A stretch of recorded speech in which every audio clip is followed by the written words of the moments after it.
គេចូលចិត្តណែក្បែរខ្ញុំរំសាយទុំខាអោយតែគេរីករាយខ្ញុំសុខចិត្តធ្វើទុកកតាបេះដូងឯកាគ្មានអ្នកណាដឹងអំសុខពេលណាមានតុក្កតានៅកំដរអារម្មណ៍មិនល្អក៏នៅឲ្យគេជាកំហឹង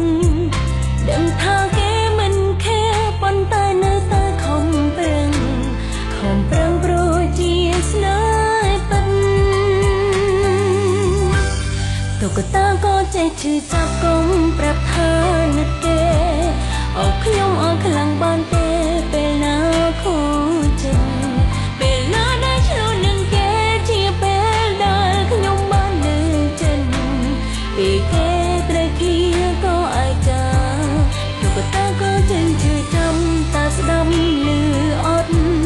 តុក្កតាក៏ចេញនៃហត់នឹងរឿងស្នេហា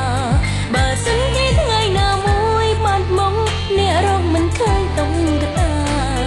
ហើយខ្លួនផងណាកុំឈួរនឹងសង្សារទី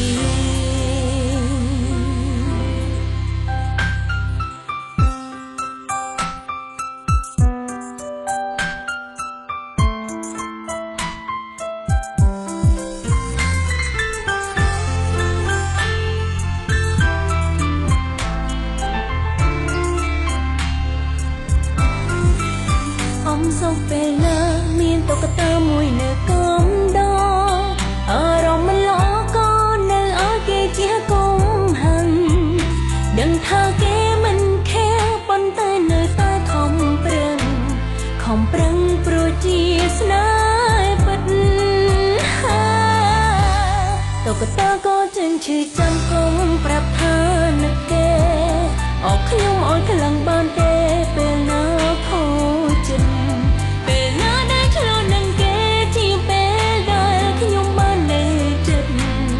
ពេលគេត្រូវគ្នាក៏ឯកាតុក្កតាក៏ចេញជាចាំតែស្ដាប់ឮអន់តុក្កតាក៏ចេញនៅហត់នឹងរឿងស្នេហាបើសិនជាថ្ងៃណាមួយបាត់មកអ្នករកមិនឃើញតុក្កតាហើយខ្លួនផងណាកុំឈួរនឹងសង្សារទី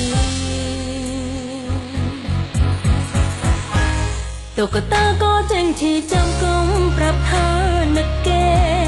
អោខ្ញុំអត់ខ្លាំងបានទេពេលណាខូចចិត្តពេលណាដែលឆ្លងនឹងគេជាពេលដែលខ្ញុំបាននៅចិត្តពេលគេត្រូវគ្នាខ្ញុំក៏អាចកាតុក្កតាក៏ចេញជាចាំតែស្ដាប់ឮអត់